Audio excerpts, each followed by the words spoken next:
एक मासूम सी महिला जो अपने सामने फांसी का फंदा लटकाकर रोती हुई बिलखती हुई मोदी जी योगी जी से गुहार लगाती है कि मुझे न्याय चाहिए।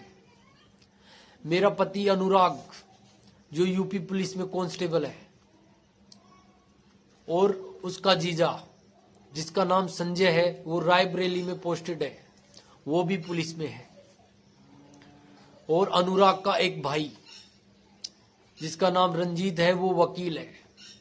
ये सभी लोग मुझे प्रताड़ित करते हैं, मुझे दहेज के लिए टॉर्चर करते हैं, मेरे पति अनुराग को उकसाते हैं कि वो मुझे जान से मार दे। मैं इन सभी प्रताड़नाओं के चलते मैं इन्हें सहन नहीं कर पा रही और मैं अपनी जीवन लीला को समाप्त करने जा रही हूं। लेकिन मेरी मोदी जी और योगी जी से गुहार है, विनती यही है कि मेरे मरने के बाद इन्हें भी ना छोड़ा जाए, इन्हें भी सजा मिलनी चाहिए। दोस्तों, आज की जो सच्ची घटना मैं आपको सुनाने जा रहा हूं, दरअसल यह घटना यूपी में मैनपुरी की है, जहां पर जो लड़की जिसके बारे में मैंने अभी बताया है आपको, उसका नाम सौम्या कश्यप होता है और वो अपने पति अनुराग के साथ यहीं मैनपुरी के अंदर रहती है। अनुराग यूपी पुलिस में कांस्टेबल है और जो सौम्या कश्यप है उसे रील बनाने का और सोशल मीडिया का काफी शौक है। वो अपनी दिनचर्या की रील बनाती है और सोशल मीडिया पे डालती है। इसी तरीके से जो फिलहाल वो जो फांसी के फंदे के सामने खड़ी है, तब भी वो अपनी एक रील बनाकर इसी तरीके से वो डाल रही है। दरअसल सौम्या का फांसी पे लटकने का कारण, उसके अपने जीवन लीला को समाप्त करने का कारण हम जानने की कोशिश करते हैं कि वो ऐसा क्यों कर रही है। दरअसल सौम्या और अनुराग की मुलाकात 2021 में हुई थी। लखनऊ के ही एक हॉस्पिटल में सौम्या के भाई का इलाज चल रहा था, जहां पर अक्सर अनुराग आया जाया करता था।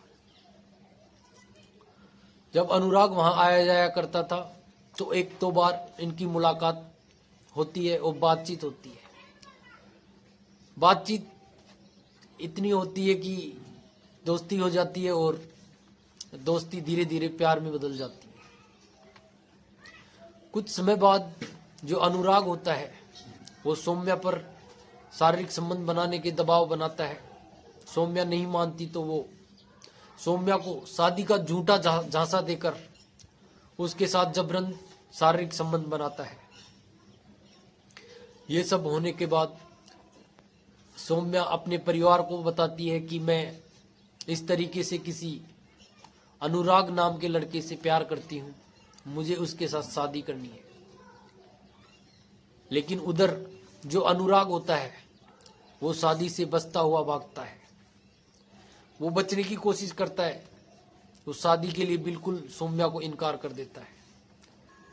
तो सौम्या अपनी परिवार का साथ लेकर थाने पहुंच जाती है और थाने पहुंचकर एफआईआर दर्ज करवाते हैं, जिसमें बताया जाता है कि अनुराग सौम्या को शादी का झूठा धांसा देकर उसके साथ जबरन शारीरिक संबंध बनाए उसने और अब वो शादी नहीं करना चाहता। ये सब जब एफआईआर में दर्ज होती हैं तो जो पुलिस स्टाफ होता है वो भी अनुराग को समझाता है कि इससे तुम्हें दिक्कत होगी, तुम्हारी जॉब पे दिक्कत आएगी, नौकरी पे दिक्कत आएगी, समाज में दिक्कत आएगी। इसी तरीके से जब अनुराग पे दबाव बनता है तो ये जो एफआईआर 2023 में दर्ज होती है और 2024 जनवरी के अंदर अनुराग और सौम्या एक मंदिर में शादी कर लेते हैं। उसके बाद दोनों साथ रहने लगते हैं।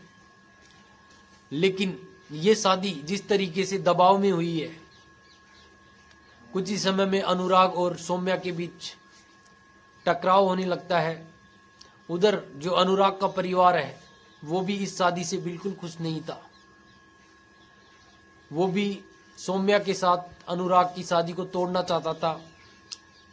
अनुराग को कहा जाता था कि इसे छोड़ दे, और पूरा परिवार और अनुराग सौम्या को पसंद नहीं करते थे। इसी वजह से उसके ऊपर उसे प्रताड़ित किया जाता था, उसे जलील किया जाता था।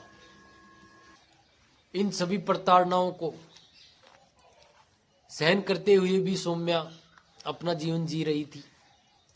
लेकिन उसका परिवार, अनुराग का परिवार अनुराग पे दबाव बनाता है कि क्यों ना तू इसे छोड़ दे, हम तेरी दूसरी शादी करवाना चाहते हैं। अनुराग भी अपने परिवार की बात से सहमत होता है और अनुराग और पूरा परिवार साथ में मिलकर उसे टॉर्चर करने लगते हैं। अनुराग के परिवार में जो उसका जीजा होता है संजय, और जो भाई वकील होता है, वो सब कहते हैं कि क्यों ना तू इसे अपने रास्ते से हटा दे, हम तेरी दूसरी शादी करवाना चाहते हैं। इसे रास्ते से, अपने रास्ते से हटा दे, तुझे कोई दिक्कत नहीं होगी, मैं वकील हूं, मैं पुलिस में हूं, तुझे कोई दिक्कत नहीं होने देंगे। जब इस तरह की बातें सौम्या के सामने आती हैं तो सौम्या और भी परेशान होने लगती है। अब वो पूरी तरीके से टूट चुकी थी, यह सोच सोच कर कि उसका पति और उसका परिवार ये चाह रहा है कि वो अनुराग सौम्या को छोड़ दे और किसी और से शादी उसकी करवाना चाह रहे थे। अब सौम्या यही सोच सोच कर परेशान रहती कि अगर अनुराग ने उसे छोड़कर किसी और से शादी कर ली तो उसका क्या होगा, वो अपना जीवन कैसे बिताएगी। सौम्या एक बहुत ही भावुक और इमोशनल विचारों वाली लड़की थी, इसीलिए वो इन सभी प्रताड़नाओं को सहन नहीं कर पाती और डिसीजन लेती है कि मैं क्यों ना अपनी जीवन की लीला खत्म कर लूं। और वो एक वीडियो बनाते हुए ये सब बातें रिकॉर्ड करती है और उस फांसी के फंदे पर झूलकर अपनी जान, अपनी जीवन की लीला खत्म कर लेती है।